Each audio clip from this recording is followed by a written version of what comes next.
லூக்கா எழுதின சுவிசேஷம் 14ஆம் அதிகாரம். ஒரு ஓய்வு நாளிலே பரிசேயரில் தலைவனாகிய ஒருவனுடைய வீட்டிலே அவர் போஜனம் பண்ணும்படிக்கு போயிருந்தார். அப்பொழுது நீர்கோவை வியாதியுள்ள ஒரு மனுஷன் அவருக்கு முன்பாக இருந்தான்.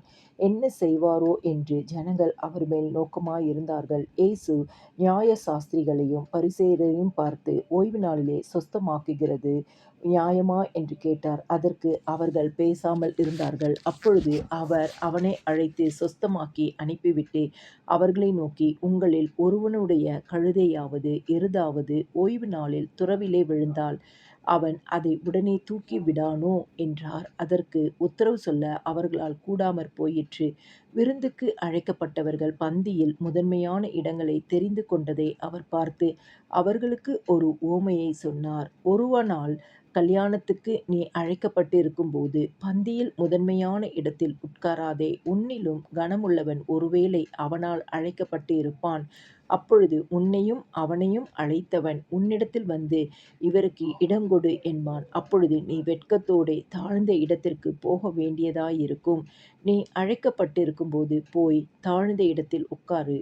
அப்பொழுது உன்னை அழைத்தவன் வந்து, சிநேகிதனே, உயர்ந்த இடத்தில் வாரும் என்று சொல்லும்போது உன்னுடனே கூட பந்தி இருந்தவர்களுக்கு முன்பாக உனக்கு கனம் உண்டாகும். தன்னைத்தான் உயர்த்துகிறவன் எவனோ தாழ்த்தப்படுவான், தன்னைத்தான் தாழ்த்துகிறவன் உயர்த்தப்படுவான் என்றார். அன்றியும் அவர் தம்மை விருந்துக்கு அழைத்தவனை நோக்கி, நீ பகல் விருந்தாவது விருந்தாவது பண்ணும்போது உன் சிநேகிதரையாகிலும் உன் சகோதரரையாகிலும் உன் பந்து ஜனங்களையாகிலும் ஐஸ்வர்யமுள்ள அயலகத்தாரையாகிலும் அழைக்க வேண்டாம். அழைத்தால் அவர்களும் உன்னை அழைப்பார்கள். அப்பொழுது உனக்கு பதிலுக்கு பதில் செய்ததாகும். நீ விருந்து பண்ணும்போது ஏழைகளையும் ஊனரையும் சப்பாணிகளையும் குருடரையும் அழைப்பாயாக.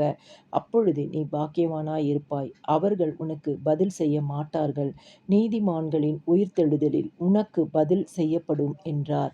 அவரோடே கூட பந்தி இருந்தவர்களில் ஒருவன் இவைகளை கேட்டபொழுது அவரை நோக்கி, தேவனுடைய ராஜ்யத்தில் போஜனம் பண்ணுகிறவன் பாக்கியவான் என்றான்.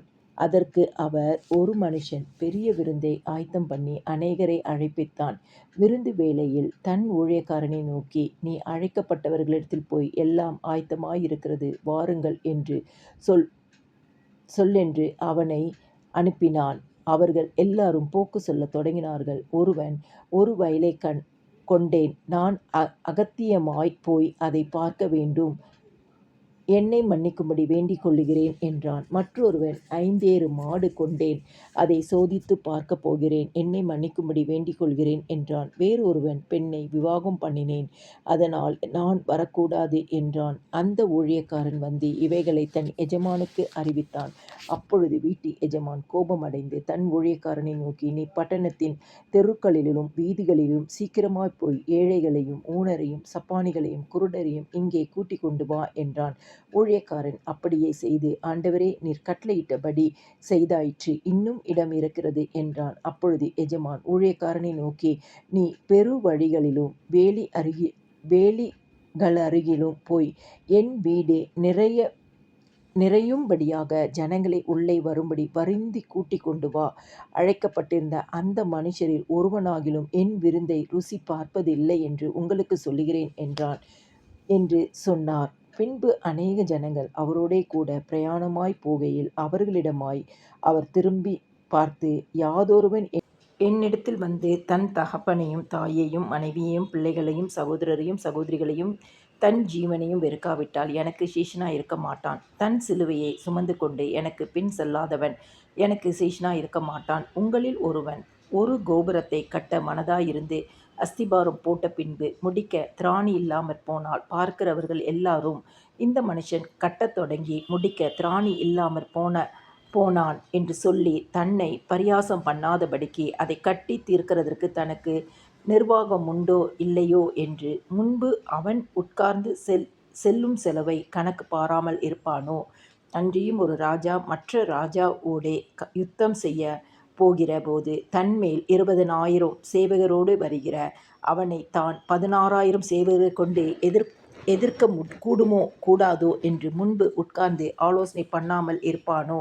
கூடாதென்று கண்டால் மற்றவன் இன்னும் தூரத்தில் இருக்கும்போதே ஸ்தானாதிபதிகளை அனுப்பி சமாதானத்துக்கானவைகளைக் கேட்டுக்கொள்வானே. அப்படியே உங்களில் எவனாகிலும் தனக்கு உண்டானவைகளை எல்லாம் வெறுத்து விடாவிட்டால் அவன் எனக்குச் சீஷனாயிருக்க மாட்டான். உப்பு நல்லதுதான். உப்பு சாரமற்றுப் போனால் எதினால் சாரமாக்கப்படும்? அது நிலத்துக்காகிலும் எருவுக்காகிலும் உதவாது. அதை வெளியே கொட்டிப் போடுவார்கள். கேட்கிறதற்குக் காதுள்ளவன் கேட்கக்கடவன் என்றார்.